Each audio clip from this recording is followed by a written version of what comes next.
Hello everyone, and welcome back to another episode of Barbeno's World. Now a quick update before this episode starts. I have been in the works with this episode for a very long time, and the clips for this episode stretch out over a couple months, so it might be a little bit confusing at times. However, I did put a lot of work into this, and to start off, I actually updated my world from 1.17 to the newest version, 1.18, and yeah. Here's some footage of me trimming some chunks so that I was able to update. Now, back to the video. In the last episode, we finally finished designing my next big build here that I'm gonna do. And I'm over here in survival, and I've actually prepared an area for this build to go. Spent a really long time cutting off the top of a mountain and covering it all in a black concrete base. Also, as you can probably see, we have some very interesting new terrain generation. I've updated to 1.18, trimmed a bunch of chunks that I didn't have anything built in, but I've also noticed that the blending is very smooth. This is a blended area, for example. This is my old terrain, and this is the new terrain in the new update. So now that we're in the new update, it's time to start this new project. But first, that means collecting materials. Unfortunately, we do have a lot of materials to go here, and I haven't really scratched the surface of collecting all of it. As you can see, here are all the materials that we're gonna need. The main ones are gonna be these for the building, but we also have a lot of redstone components. Now, what I want to do is actually collect every single one of these materials before I even start the build. And that'll hopefully make it a little bit easier to do the entire thing a little bit faster. But that is going to require quite a lot of work, and I'm going to need a bunch of shulker boxes to store the materials. If you're wondering why I have all these pumpkins here, it's because I was using them as scaffolding, just because I have a ton of pumpkins lying around. Anyways, let's get started on collection. My calculations indicate that the first thing we need is about 7 shulkers of smooth quartz.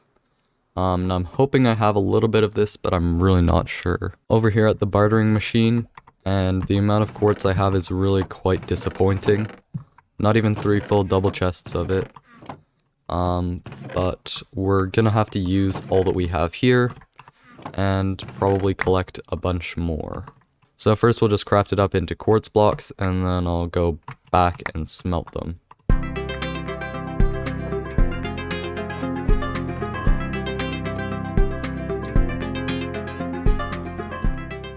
Okay, so I've gone and started smelting up some of that quartz. Even though we won't have enough when it's actually done, it should at least be a start.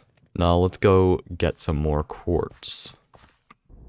This video is definitely going to take a lot of AFKing, I think, because going over to my gold farm right now, but I've also realized I'm out of gold, so I'm going to have to barter all of this and then farm some more gold.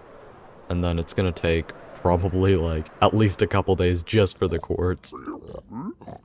Anyways, let's get started.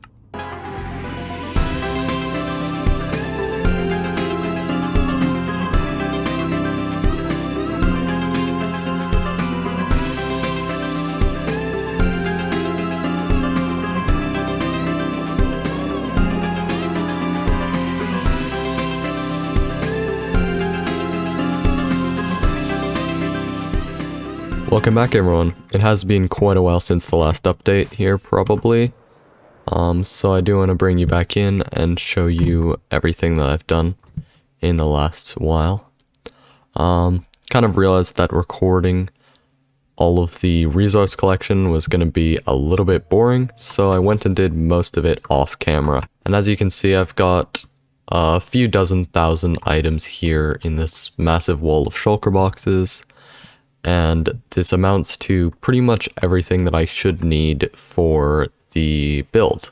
Unfortunately, I'm missing a lot of the clips from when I was actually like collecting these items, but we can go through them and I'll talk about how I got all of this. So the first one was the quartz, which you saw me getting at the start. I think I used quite the wrong strategy to get all of this. I actually used my piglin bartering farm to get quartz and then crafted that into quartz blocks, which I smelted. But that was pretty slow, and it took me like 3 full days of AFKing when I could have probably traded with my masons and gotten it in a couple hours. Next is bricks. Obviously got these from my masons. And granite, which I had a bunch lying around. Terracotta, which I mined in the Badlands biome. Actually, the Badlands biome generation has been changed quite a bit in the new version, which is interesting. But my old one is still where it was. And gray concrete, I built a little manual concrete converter here since I still don't have anything automatic. I just place it in and it gets wet and then I break it and then it goes in the chest. Not very good. Some glass, of course, for the windows, which I got from mining sand. And I had a bunch of wood lying around from my tree farm, so I was able to craft all of this jungle bits pretty easily. And a lot of this is just more of the same concrete, quartz, wood, and this is the redstone that I'm actually going to need for the storage system itself. I've crafted a bunch of observers in my time, and I'll tell you they're not easy to craft, and this is probably the most I've ever done in one batch. It was really expensive, and I had to use even more of my piglin bartering system.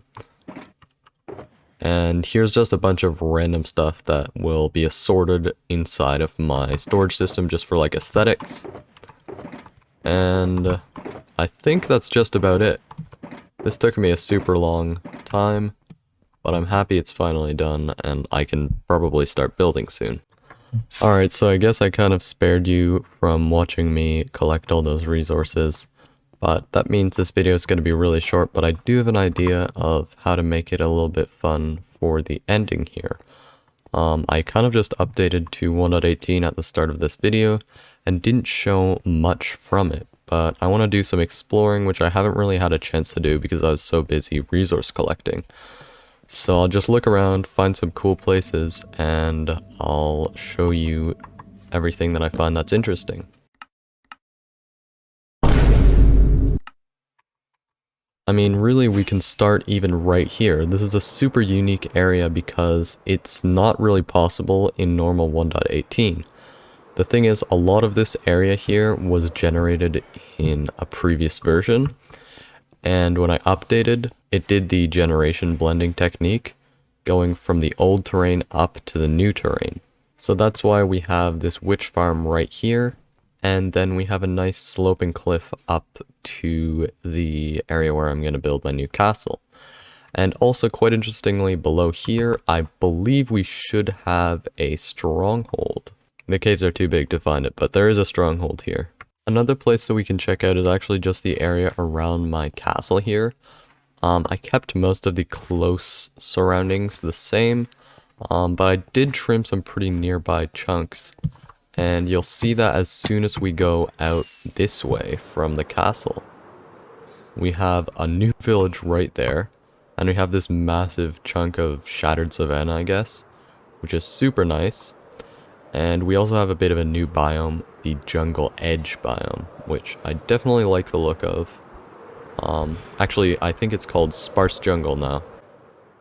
And then as we go this way just a little bit more through this new terrain, we get to some chunks that were actually generated previously. And this is where I have my netherwort farm and my nether tree farm. And it's super cool how everything blends together so nicely. Now this next place is probably my favorite one to check out that I've seen since I've updated to the new version. It's right through here at my guardian farm.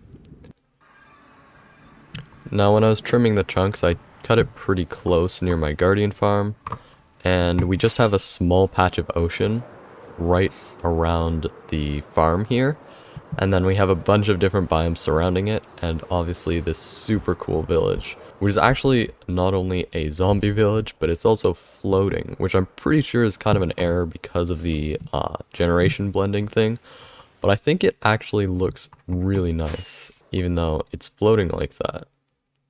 And my guardian farm actually still works perfectly, like the bounding boxes didn't get messed up or anything. Now for this next area I'm gonna have to fly out a few thousand blocks in this direction, but I promise you it's going to be worth it. And when I'm flying, I've also noticed this new interesting elytra change, which you probably can't tell from a video, but flying feels quite a bit different. When you accelerate with a rocket, it feels a little bit slower, but you can also get more momentum when you're going downwards a little bit, and I think that makes it feel a lot more natural. I'm not sure if it's overall faster or slower though. Alright, here we are. It looks like we've finally made it, and we're at the mountainous area, I guess. It's just a few thousand blocks out, and this is completely new. Like, none of this was generated before. This is just how it would look normally. And I think this is super cool because we have the really big cliffs, and on the terrain, the biomes just blend together really nicely, instead of having like disruptions in the terrain where the biomes change. And I definitely like this new generation of the Badlands that look a lot more mountainous.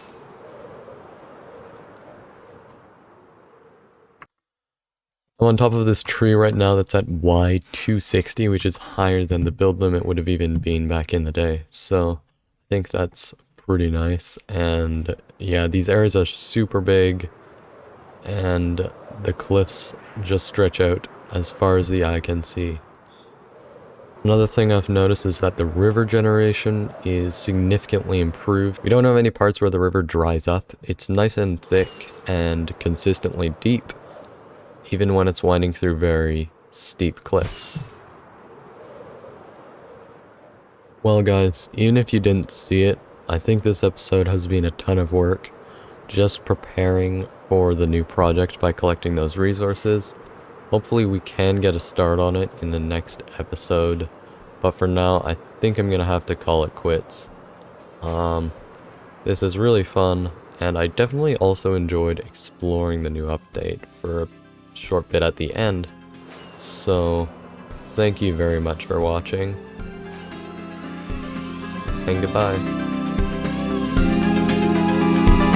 Barbeno's World, Barbeno's World.